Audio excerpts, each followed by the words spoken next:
Joining us now, political reporter at Semaphore, Dave Weigel, Punchbowl News co-founder and MSNBC political contributor Jake Sherman, and Independent Veterans of America founder and host of the Independent Americans podcast, Paul Rieckhoff.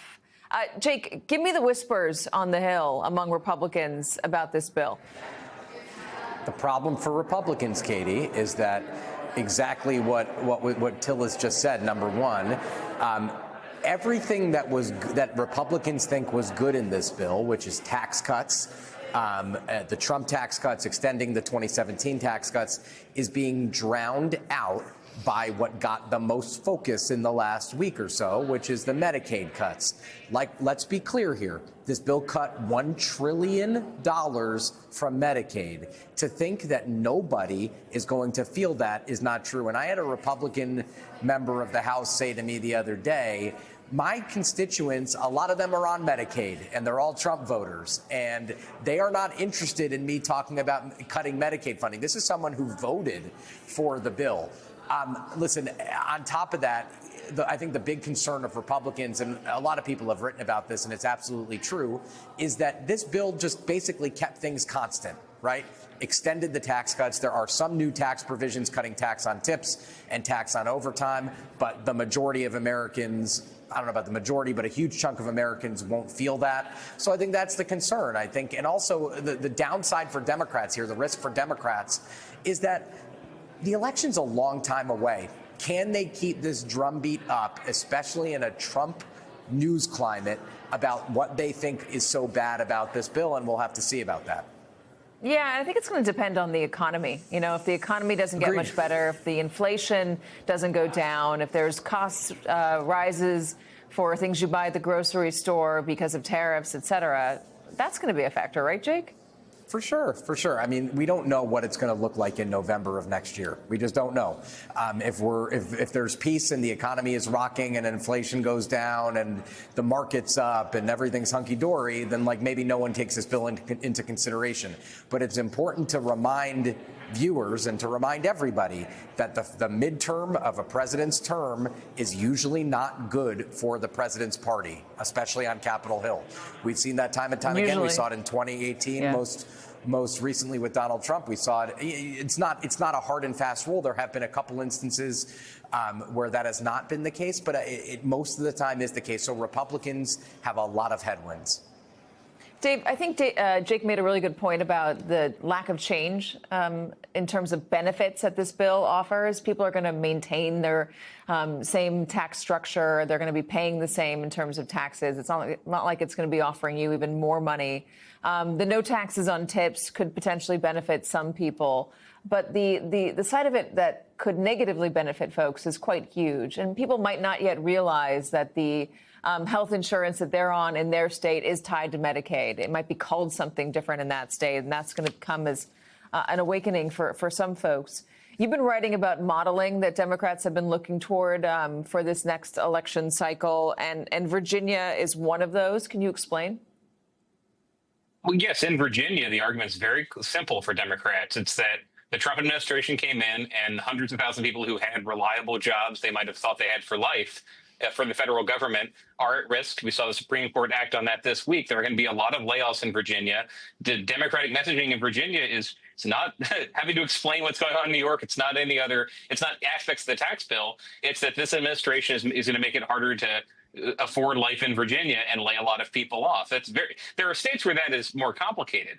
But some of the Democratic strategy here recycles what they did in 2017, 2018. If you go back to their messaging on taxes then, it was Republicans pass corporate tax cuts permanently and then other tax cuts temporarily. And they're already demoing a version of that, saying Republicans made all these tax cuts permanent, and the ones that they were talking about, like no tax on tips, that has a cliff. That would need to be renewed. Medicaid cuts have a cliff, too. They would come up. They would start being implemented after the midterms. For all the messaging problems Democrats have, that's not very complicated to say, hey, voters, there is a deadline coming up right after you vote in November that your health care is at risk. Will it be like 2013 where people were getting their plan cancellations right before they voted in Virginia again? It might not be, but they're looking at different sort of time bombs in the application of this bill, they're not terribly worried for the reason Jake said about the tax cut suddenly becoming popular, because most people's budgets will not change based on this. They're worried about affordability. They were worried about affordability, not about tax rates. Paul, when you look at the state of play across the country, I'm wondering if there are races that stand out to you as strategies for the Democratic Party.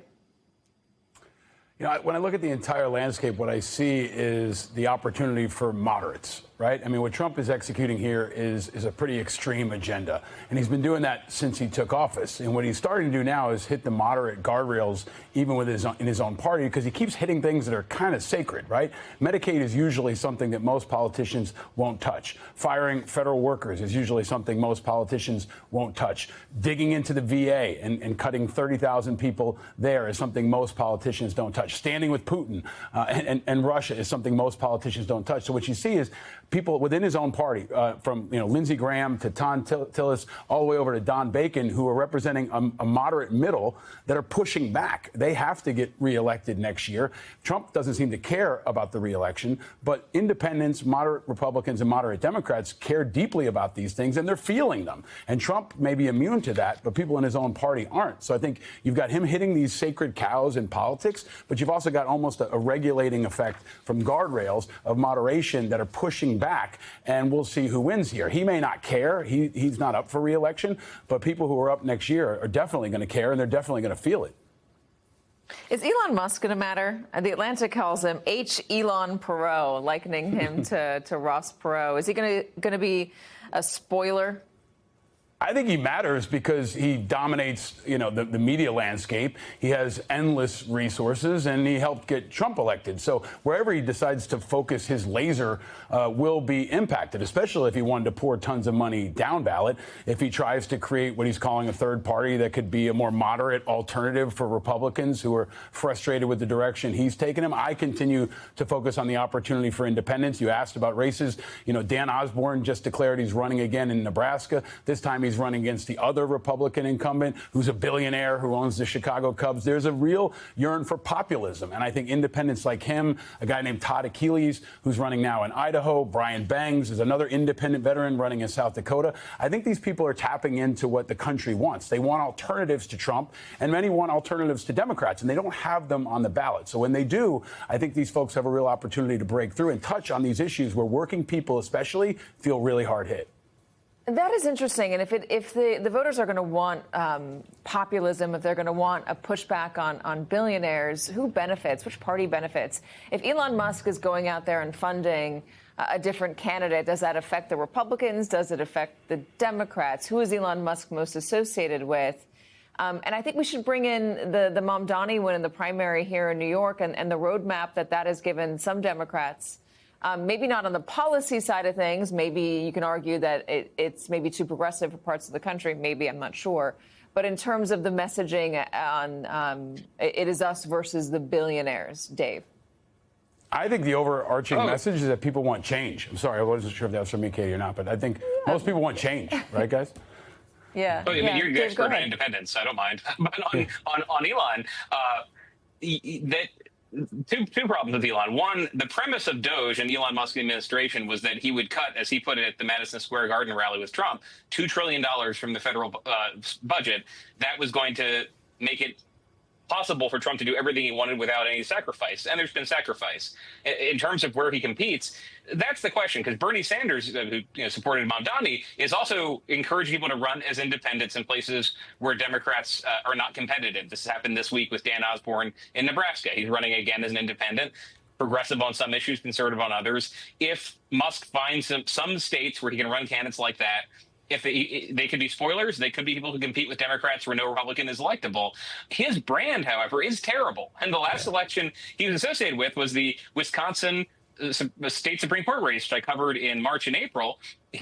Democrats give him full credit for making the Republican nominee, a very, very credible nominee, both toxic and associated with the attempt to buy an election. The idea of buying an election, as much as it worked for Trump in 2024, that wasn't the reason voters liked Elon on the ticket. They liked him because not on the ticket in the kitchen cabinet of Donald Trump, because they thought he was so smart, he would save money and would fix all the problems. Well, he didn't, and he's become much less popular. Yeah. Well, they liked him in association with Trump. Trump was the key figure there.